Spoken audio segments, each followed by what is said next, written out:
स्वागत है आपका इस चैनल पर।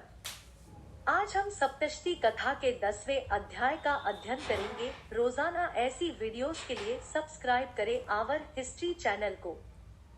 जय माँ दुर्गा तेरी सदा ही जय हो। 10वां अध्याय शुंभ का वध। ध्यान लगाइए, मैं माथे पर अर्धचंद्र धारण करने वाली शिवशक्ति स्वरूपा भगवती कामेश्वरी का हृदय में चिंतन करती हूँ। वे तपाए हुए सोने के समान सुंदर है। सूर्य, चंद्रमा और अग्नि ही उनके नेत्र है और वे अपने मनोहर हाथों मई धनुष, बाण, पाश और शूल धारण किए हुए हैं।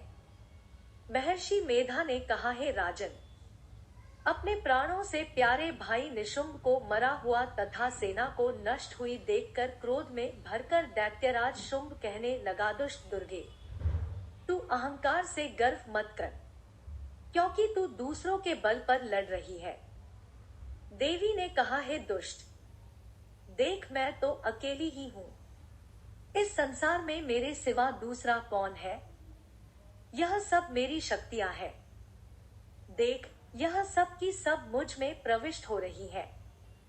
इसके पश्चात ब्राह्मणी आदि सब देवियां उस देवी के शरीर में लीन हो गई और देवी अकेली रह गई। तब देवी ने कहा, मैं अपनी शौर्य शक्ति से अनेक रूपों में यहाँ उपस्थित हुई थी।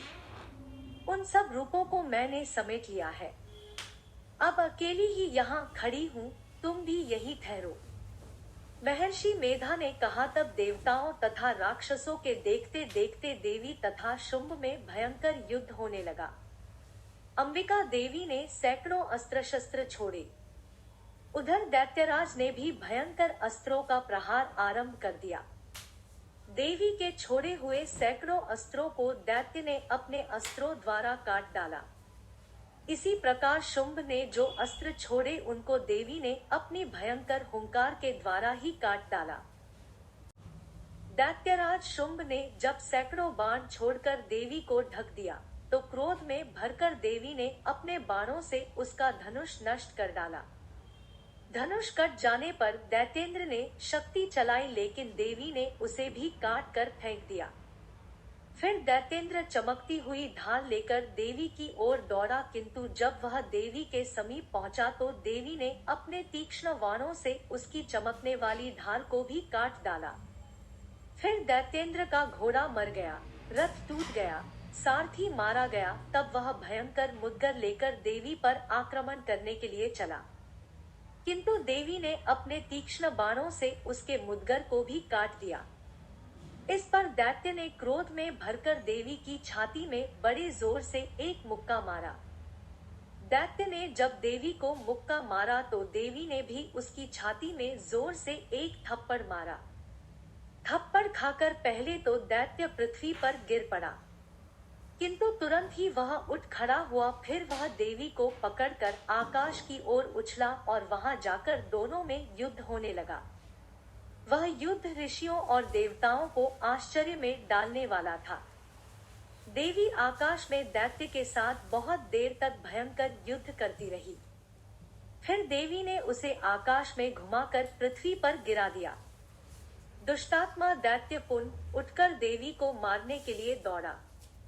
तब उसको अपनी ओर आता हुआ देखकर देवी ने उसकी छाती विदीर्ण करके उसको पृथ्वी पर पटक दिया।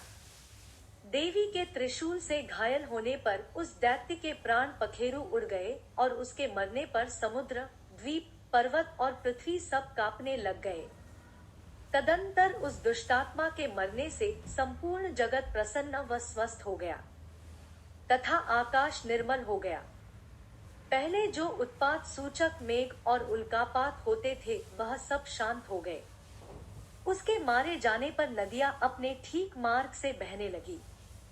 संपूर्ण देवताओं का हृदय हर्ष से भर गया और गंधर्वियां सुंदर गान गाने लगी। गंधर्व बाजे बजाने लगे और अप्सराएं नाचने लगी। पवित्र वायु बहने लगी। सूर्य की कांति स्वच्छ हो गई। यज्ञशालाओं की बुझी हुई अग्नि अपने आप प्रज्वलित हो उठी तथा चारों दिशाओं में शांति फैल गई। 10वां अध्याय खत्म।